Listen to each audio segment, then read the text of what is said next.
Selamat pagi, Ibu Bapak Saudara yang dikasihi Tuhan. Jumpa lagi pada hari Sabtu tanggal 9 Mei 2020. Pagi hari ini firman Tuhan terambil dari buku Ibrani pasal 13 ayat 5 bagian B saja. Ayat itu berkata seperti ini: Aku sekali-kali tidak akan membiarkan engkau, dan aku sekali-kali tidak akan meninggalkan engkau. Dalam perjalanan kehidupan ini, seringkali kita bertanya, dalam persoalan, dalam masalah, dalam tekanan, dalam kesakitan, kita bertanya, Tuhan ada di mana? Tuhan tidak tahu saya sakit, Tuhan tidak pedulikan saya, pergumulan saya, beban saya, penderitaan saya, dan banyak lagi yang membuat kita sepertinya Tuhan tidak ada. Tuhan tidak beserta kita. Hal itu perlu disingkirkan dari pikiran atau perasaan yang seringkali menjerat diri kita. Oleh sebab itu, Alkitab katakan, aku sekali-kali tidak akan membiarkan engkau, dan aku sekali-kali tidak akan meninggalkan engkau. Hal ini bukan sekedar kata-kata penghiburan, tetapi ini adalah salah satu bukti dari sifat Allah terhadap manusia. Allah memperlakukan manusia sangat luar biasa. Ketika manusia menyakiti hati Allah, melanggar firman Tuhan, dan jatuh di dalam dosa, yang ujungnya berakibatkan kebinasaan atau kematian, Allah justru mencari manusia. Di saat manusia sudah jatuh dalam dosa, Allah tidak membiarkan mereka, tetapi Allah datangi mereka di Taman Eden dan bertanya, di manakah engkau, Adam? Tuhan berinisiatif, bukan meninggalkan mereka karena mereka melanggar firman Allah, bukan membiarkan mereka karena mereka tidak taat kepada Tuhan, tetapi kita temukan Allah mencari manusia. Dan dalam hal itulah kita menemukan bahwa Allah berusaha untuk menyelamatkan manusia dari ketelanjangannya, dari dosanya yang mempermalukan diri mereka. Allah membuatkan mereka pakaian. Pada waktu itu mereka tidak tahu berbuat pakaian bagaimana, karena mereka tidak tahu. Mereka selama ini tidak membutuhkan pakaian karena mereka hidup di dalam kemuliaan. Tapi setelah mereka jatuh dalam dosa, mereka butuh pakaian untuk menutupi kekurangan, kelemahan, hal-hal yang mereka anggap memalukan.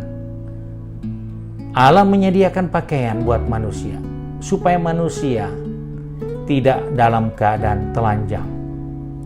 Dan dalam perjalanan selanjutnya kita menemukan bahwa jelas dalam sejarah perjalanan hidup manusia, Allah menghadirkan nabi-nabi untuk memimpin umat Tuhan, untuk mengarahkan umat Tuhan agar mereka tetap berada pada jalan Tuhan.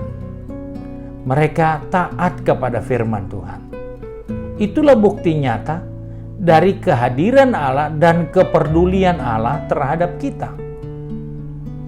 Kita yang senang liar, kita yang senang untuk tidak diperdulikan, karena kita mau melakukan yang tidak benar, kita tidak mau taat, sehingga kita keluar dari kesetiaan Allah, dari kepedulian Allah. Nah, sebab itu kita diingatkan, firman Tuhan mengingatkan kepada saudara dan saya, Allah tidak mau tinggalkan kita, dan Allah tidak akan pernah membiarkan kita. Yang kenyataan bahwa kitalah yang seringkali menjauhkan diri dari Allah. Kitalah yang seringkali tidak peduli dengan Allah. Karena itu mari, sebagai orang percaya, firman Tuhan katakan, Allah turut bekerja dalam segala sesuatu untuk kebaikan kita. Hari-hari seperti ini banyak orang bertanya, Tuhan ada di mana? Kok orang pada mati? Kok orang pada menderita?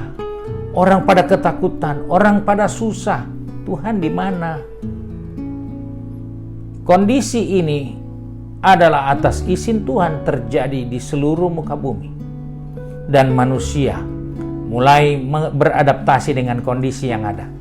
Mulai menjaga diri, mulai membatasi diri, dan mulai mengatur dirinya supaya tidak memberi banyak kesempatan untuk lebih susah dalam pergumulan yang ada.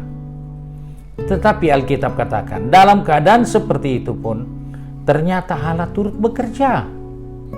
Allah tidak pasif di tengah-tengah situasi kondisi yang tidak nyaman ini.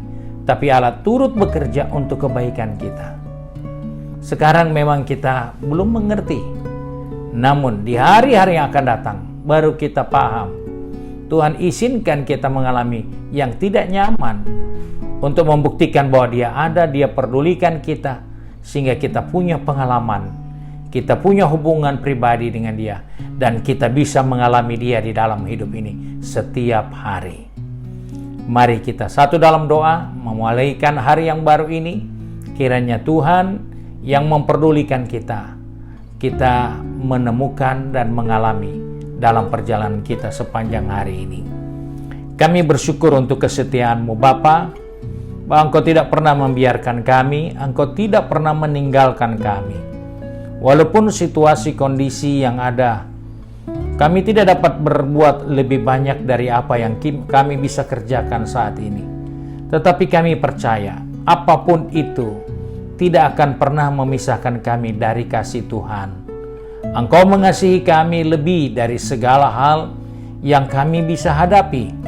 Karena Rasul Paulus pernah berkata, siapakah yang dapat memisahkan kami dari kasih-Mu? Aniayakah, telanjangkah, pedangkah, kesukaran seperti apakah? Sebab itu Bapa, kembali saat ini kami datang kepadamu. Pegang tangan kami, atur langkah kaki kami, supaya dalam menjalani hari-hari yang ada di depan kami tetap percaya Engkau tidak jauh dari kami, tapi Engkau ada bersama kami. Engkau memegang tangan kami, menuntun langkah kaki kami, sehingga di dalam setiap musim hidup ini kami menemukan Tuhan yang beserta kami. Terima kasih Bapa. Kami bersyukur, kami berdoa di dalam nama Tuhan Yesus Kristus, Juru Selamat kami, majikan kami yang baik dan setia. Haleluya. Amin. Puji Tuhan. Sekian renungan kita hari ini. Sampai jumpa besok dalam ibadah raya Minggu melalui live streaming dan YouTube channel GPD Bethesda Makassar atau Facebook dari GPD Bethesda Makassar, dan juga melalui Instagram GPD Bethesda Makassar mulai pada jam 8 pagi. Sampai kita berjumpa lagi, Tuhan memberkati.